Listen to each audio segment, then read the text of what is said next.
नमस्कार, डेली 24 भारत देख रहे हैं आप। मैं हूं आपके साथ साहिल धुलिया। बुलेटिन की शुरुआत करेंगे। कोलकाता में प्रधानमंत्री नरेंद्र मोदी ने पश्चिम बंगाल भाजपा के वरिष्ठतम कार्यकर्ताओं में शामिल 98 वर्षीय माखनलाल सरकार का अभिनंदन किया और उनका आशीर्वाद भी लिया। माखनलाल सरकार उन शुरुआती राष्ट्रवादी कार्यकर्ताओं में रहे हैं जिन्होंने आज़ादी के बाद भारत में राष्ट्रवादी आंदोलन को ज़मीनी स्तर पर मजबूत करने में अहम भूमिका निभाई। साल 1952 में कश्मीर आंदोलन के दौरान माखनलाल सरकार जनसंघ के संस्थापक डॉक्टर श्यामा प्रसाद मुखर्जी के साथ भारतीय तिरंगा फहराने के अभियान में शामिल हुए थे। इसी दौरान उन्हें कश्मीर में गिरफ्तार भी किया गया था। प्रधानमंत्री मोदी ने उनके योगदान को याद करते हुए उनका सम्मान किया। इस दौरान प्रधानमंत्री नरेंद्र मोदी और पश्चिम बंगाल के मनोनीत मुख्यमंत्री शुवेंदु अधिकारी ने गुरुदेव रविंद्रनाथ टैगोर की जयंती पर उन्हें श्रद्धांजलि भी अर्पित की। कोलकाता में आयोजित कार्यक्रम में राष्ट्रवाद और बंगाल की सांस्कृतिक विरासत की झलक देखने को मिली। वहीं कोलकाता में भाजपा नेता शुवेंदु अधिकारी ने पश्चिम बंगाल के मुख्यमंत्री पद की शपथ ग्रहण की। स्वतंत्रता के बाद यह पहला मौका है जब पश्चिम बंगाल में भारतीय जनता पार्टी की सरकार बनी है। शपथ ग्रहण समारोह को ऐतिहासिक माना जा रहा है, जिसमें प्रधानमंत्री नरेंद्र मोदी समेत एनडीए के कई वरिष्ठ नेता मौजूद रहे। प्रधानमंत्री नरेंद्र मोदी की मौजूदगी में यह कार्यक्रम हुआ। मुख्यमंत्री पद की शपथ लेने के बाद शुवेंदु अधिकारी ने प्रधानमंत्री नरेंद्र मोदी और मंच पर मौजूद एनडीए नेताओं का अभिनंदन किया। समारोह के दौरान भाजपा कार्यकर्ताओं और समर्थकों में भारी उत्साह देखने को मिला। पश्चिम बंगाल में बीजेपी की इस जीत को राज्य की राजनीति में बड़े बदलाव के तौर पर देखा जा रहा है। लंबे समय बाद सत्ता परिवर्तन के साथ बीजेपी अब राज्य में अपनी नई राजनीतिक पारी शुरू करने जा रही है।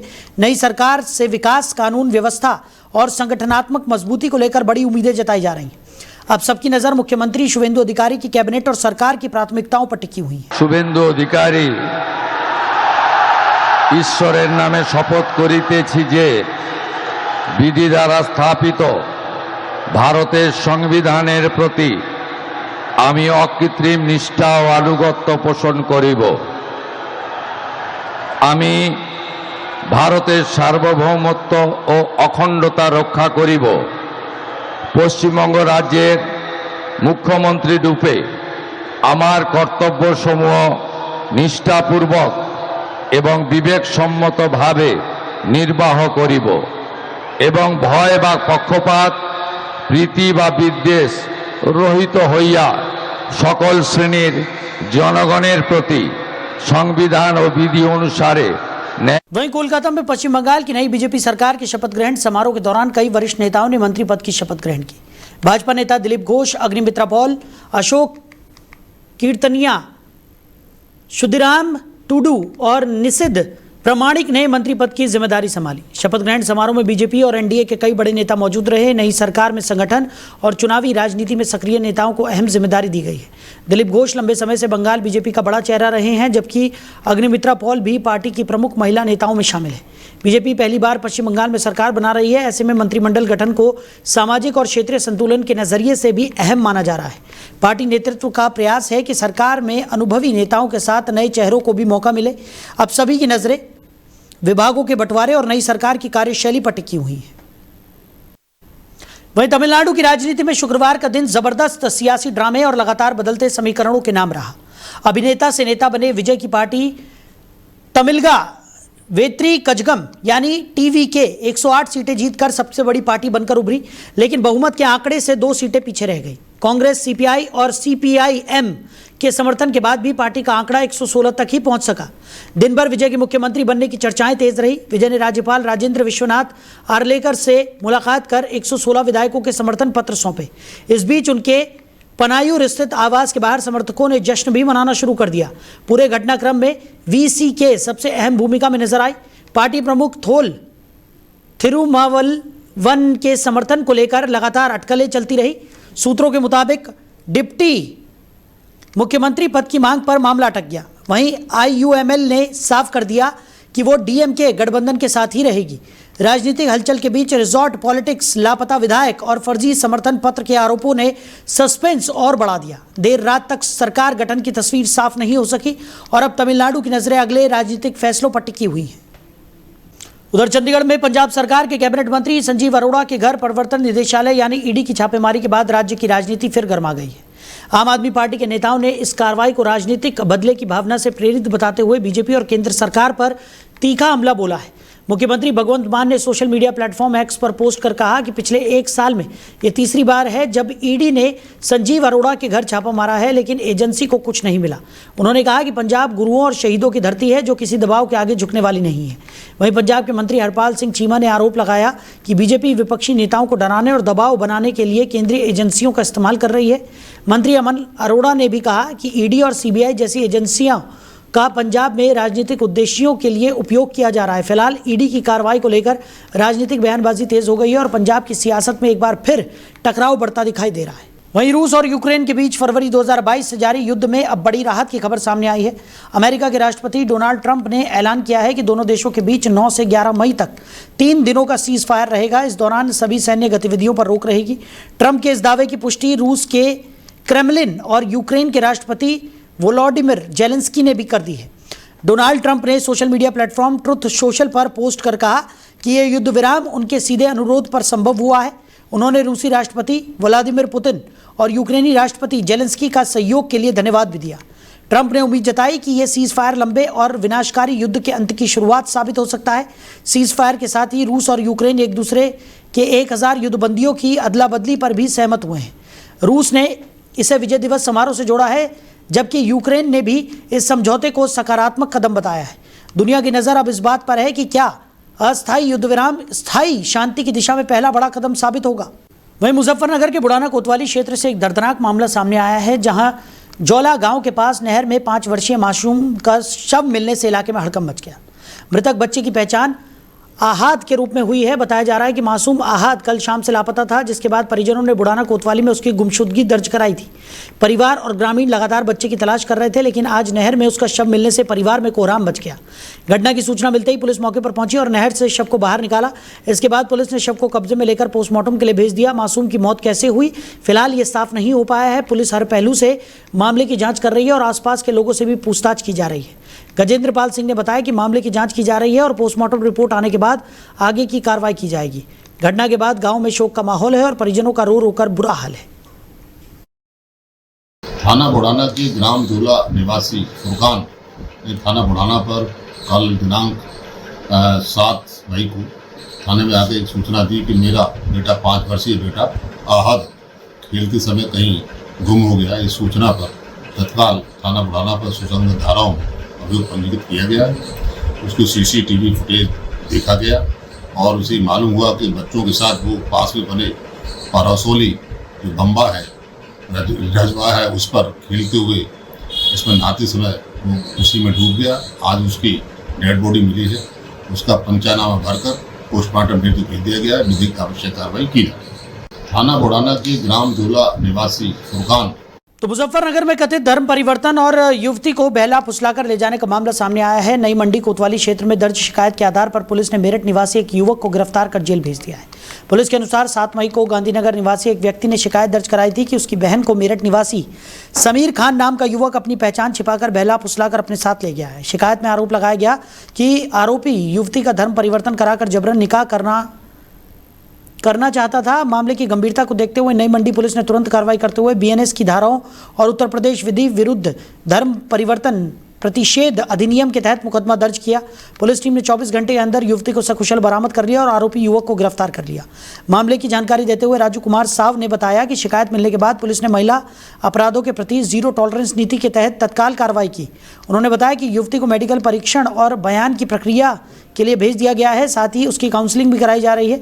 पुलिस अधिकारी के मुताबिक शुरुआती जांच में धर्म परिवर्तन कराने का प्रयास और बहला फुसलाने की बात प्रथम दृष्टया सामने आई है। हालांकि पुलिस का कहना है कि युवती के मजिस्ट्रेट के सामने बयान और आगे की जांच के बाद मामले में विस्तृत वैधानिक कार्रवाई की जाएगी। थाना नई मंडी के गांधीनगर के रहने वाले एक व्यक्ति द्वारा थाना नई मंडी पर आकर शिकायत दर्ज कराई गई कि उसके बहन को एक दूसरे संप्रदाय का युवक बहला फुसलाकर धर्म परिवर्तन कराकर शादी करने और गलत संबंध बनाने के इरादे से लेकर भाग गया।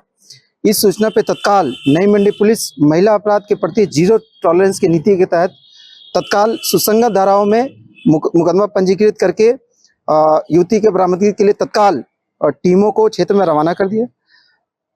नई मंडी पुलिस ने तत्परता दिखाते हुए 24 घंटे के अंदर पीड़ित युवती को सकुशल बरामद कर लिया और लेकर भागने वाले तथा धर्मांतरण कराने वाले युवक को नई मंडी पुलिस ने गिरफ्तार भी कर लिया।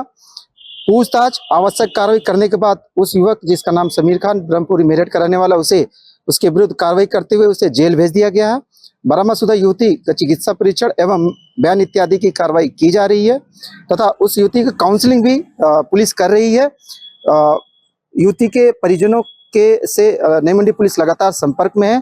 पुलिस द्वारा आगे की विधि कार्रवाई की जा रही है। सर लेके कहाँ गया था, कहाँ का धर्मांतरण करा रहा था लड़का? देखिए डिटेल अभी पूछताछ भी किया जा रहा है। अभी युवती का बता रहे हैं कि युवती का काउंसलिंग भी किया जा रहा है। काफी कुछ डिटेल मिला है, अभी ये इन्वेस्टिगेशन का पार्ट है, इस पे हम लोग उस हिसाब से आगे। वहीं बुलंदशहर के शिकारपुर नगर में नगर पालिका की तरफ से अतिक्रमण हटाओ अभियान चलाए जाने से व्यापारियों में हड़कंप मच गया। नगर पालिका की टीम ने भारी पुलिस बल के साथ सड़क किनारे किए गए अवैध कब्जों पर बुलडोजर चलाकर कार्रवाई की। ये अभियान नगर पालिका की ईओ नीतू सिंह के नेतृत्व में चलाया गया। अभियान के दौरान खुर्जा अड्डे से लेकर चैनपुरा तक सड़क किनारे रखे सामान और अतिक्रमण को हटाया गया। पालिका की कार्रवाई शुरू होते ही दुकानदारों में अफरा तफरी मच गई। कई व्यापारियों ने आनन फानन में दुकान के बाहर रखा सामान उठाकर अंदर करना शुरू कर दिया। कुछ दुकानदारों और नगर पालिका टीम के बीच हल्की नोकझोंक भी देखने को मिली। अभियान के दौरान ईओ नीतू सिंह ने व्यापारियों को सख्त चेतावनी देते हुए कहा कि दोबारा सड़क पर अवैध कब्जा या अतिक्रमण पाया गया तो उनके खिलाफ कानूनी कार्रवाई की जाएगी। नगर पालिका ने अभियान के दौरान कुछ दुकानदारों से जुर्माना भी वसूला। अधिकारियों का कहना है कि सड़क पर अतिक्रमण के कारण यातायात प्रभावित हो रहा था और लोगों को परेशानियों का सामना करना पड़ रहा था। पालिका प्रशासन का कहना है कि शहर को साफ, व्यवस्थित और जाम मुक्त बनाने के लिए ये अभियान आगे भी जारी रहेगा और नियमों का उल्लंघन करने वालों के खिलाफ सख्त कार्रवाई की जाएगी। हमने पेनाल्टी भी लगाई है और हमने खुर्जा बस स्टॉप से लेकर तो चैनपुरा तक आज शुरुआत करी है।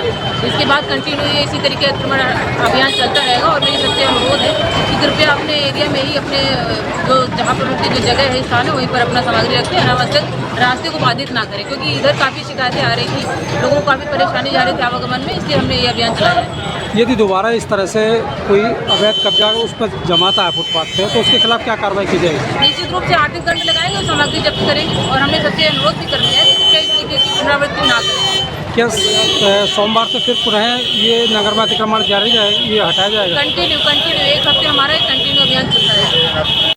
वहीं बुलंदशहर के गुलावटी क्षेत्र में 8 वर्षीय बच्चे के लापता होने से हड़कंप मच गया। गांव भटोना निवासी शिव गुरुवार दोपहर संदिग्ध परिस्थितियों में घर से गायब हो गया था। बताया जा रहा है कि ट्यूशन को लेकर डांट पड़ने के बाद बच्चा घर से निकला था, जिसके बाद उसका कोई सुराग नहीं लगा। करीब 30 घंटे तक बच्चे का पता न चलने पर परिजन और ग्रामीण बड़ी संख्या में गुलावटी थाने पहुंच गए और पुलिस प्रशासन के खिलाफ नाराजगी जताते हुए थाने का घेराव किया।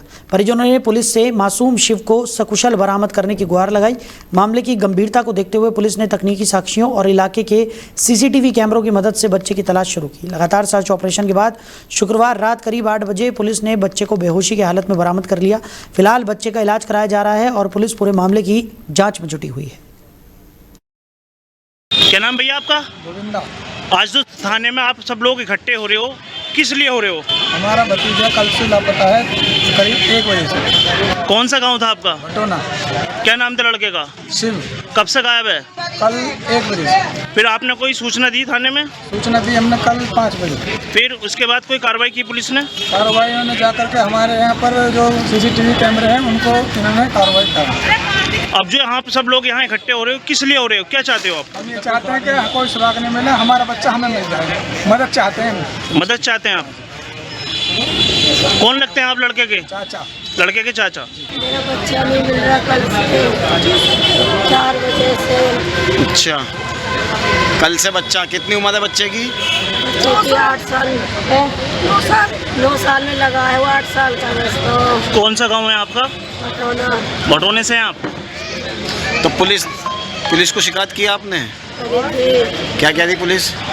लिखा पढ़ी करके चले जाते हैं, रात भी आते हैं और सुबह भी आते हैं, चले रहते हैं। तो किसी से तुम्हारी रंजिश है क्या? हमारे से तो कोई। आज जो आप थाने में सब लोग इकट्ठे हो रहे हो, क्या चाहते हैं पुलिस वाले से? पुलिस वाले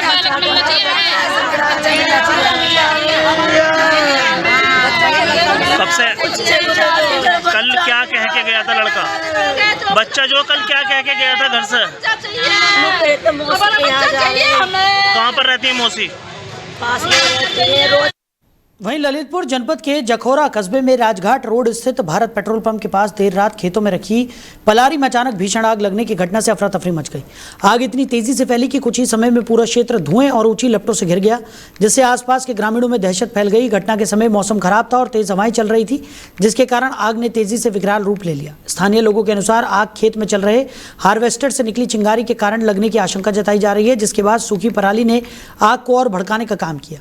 आग लगने के बाद लपटें दूर दूर तक दिखाई देने लगी और ग्रामीणों ने तत्काल इसकी सूचना प्रशासन को दी। मौके पर पहुंचे लोगों ने आग पर काबू पाने का प्रयास किया, हालांकि तेज हवा के कारण स्थिति लगातार गंभीर बनी रही। बताया गया कि बाद में मौसम में बदलाव और बारिश शुरू होने के कारण आग पर धीरे धीरे काबू पाया जा सका, जिससे एक बड़ी दुर्घटना टल गई। घटना में किसानों की फसल अवशेष जलकर नष्ट हो गए, हालांकि किसी जनहानि की सूचना नहीं है। वहीं बदायूं जनपद के थाना उसहैत पुलिस ने अपराधियों के खिलाफ चलाए जा रहे अभियान के तहत बड़ी सफलता हासिल की है। पुलिस ने गैंगस्टर एक्ट में वांछित 2 अभियुक्तों को गिरफ्तार किया है, जिससे क्षेत्र में चल रही आपराधिक गतिविधियों पर एक बड़ा प्रहार माना जा रहा है। गिरफ्तार अभियुक्तों की पहचान अवनीश पुत्र वीरेंद्र और अर्चित दीक्षित पुत्र रविंद्रपाल दीक्षित के रूप में हुई है, जो ग्राम 17 थाना उसहैत के निवासी बताए जा रहे हैं। पुलिस के अनुसार दोनों लंबे समय से फरार चल रहे थे और गैंगस्टर एक्ट के तहत वांछित थे। पुलिस जांच में यह भी सामने आया है कि हाल ही में गल्ला व्यापारी की दुकान से हुई चोरी का सफल अनावरण किया गया है। इस मामले में चोरी में प्रयुक्त पिकअप वाहन और सरसों की बोरी भी बरामद कर ली गई है, जिससे पुलिस को महत्वपूर्ण सुराग मिले हैं। जानकारी के अनुसार गिरफ्तार अभियुक्त अवनीश पर हत्या के प्रयास, लूट, गैंगवॉर और SC/ST एक्ट सहित कई गंभीर धाराओं में 1 दर्जन से अधिक मुकदमे दर्ज हैं। वहीं अर्चित दीक्षित पर भी हत्या सहित कई संगीन मामलों में मुकदमे दर्ज होने की जानकारी सामने आई है। पुलिस ने दोनों को गिरफ्तार कर न्यायालय में पेश किया है और आगे की कार्रवाई जारी है।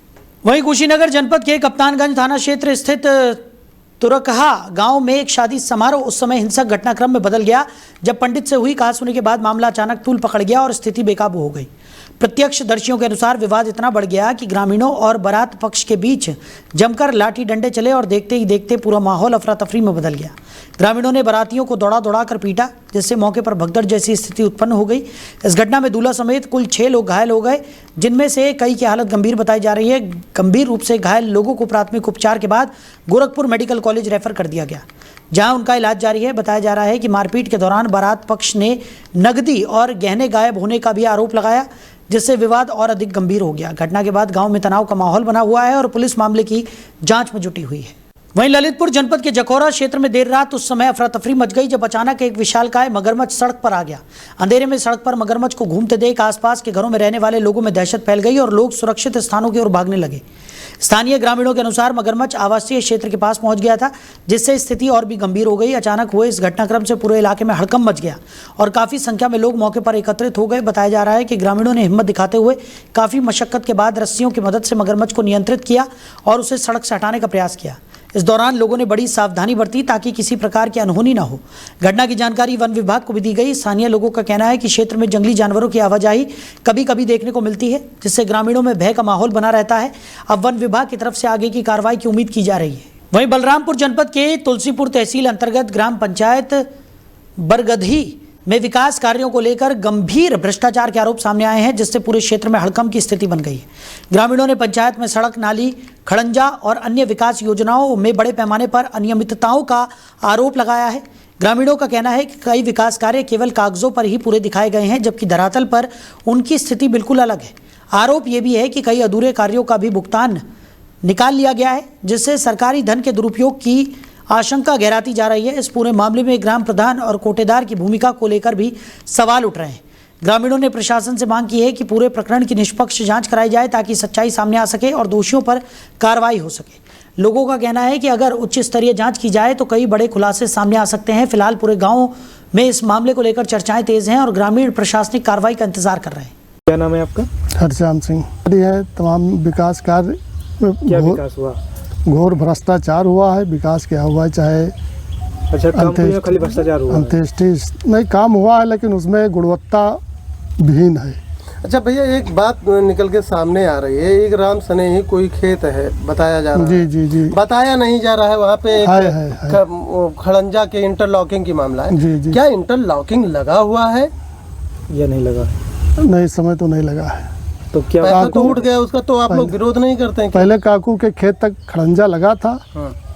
लेकिन अब इस समय तो नहीं लगा है शायद। मैं वो राम जानकी मंदिर जो गांव का है, हाँ। उसके सामने वाली की मैं बात कर रहा हूँ। हाँ उसी की। लगा हुआ है। खड़ंजा मैंने लगवाया था बहुत पहले, और उसके बाद कुछ हुआ नहीं। उसके बाद तो ये इतने चहल्ले हैं और उसमें कागज में दिख रहा है कि मतलब उस इंटरलॉकिंग है। आप कागज में दिख रहा होगा, लगवाए होंगे। अच्छा, कभी यहाँ पे अधिकारी आते हैं मुआयना करने या जांच पड़ताल करने के? हाँ, जांच पड़ताल करने आए थे। एक सीसी दिखाया गया था जो 210 मीटर का एमबी है और 83 मीटर बना हुआ है। वहीं कौशाम्बी जनपद के थाना करारी क्षेत्र अंतर्गत भैला मखदूमपुर गांव के बाग के पास स्थित पुल के समीप एक दर्दनाक सड़क हादसा सामने आया है, जहां तेज रफ्तार डीसीएम ने एक 7 वर्षीय बच्ची को जोरदार टक्कर मार दी। टक्कर इतनी भीषण थी कि बच्ची की मौके पर ही मौत हो गई। हादसे की सूचना मिलते ही परिजन मौके पर पहुंचे और वहां चीख पुकार मच गई। मासूम की मौत से पूरे परिवार में कोहराम की स्थिति बन गई।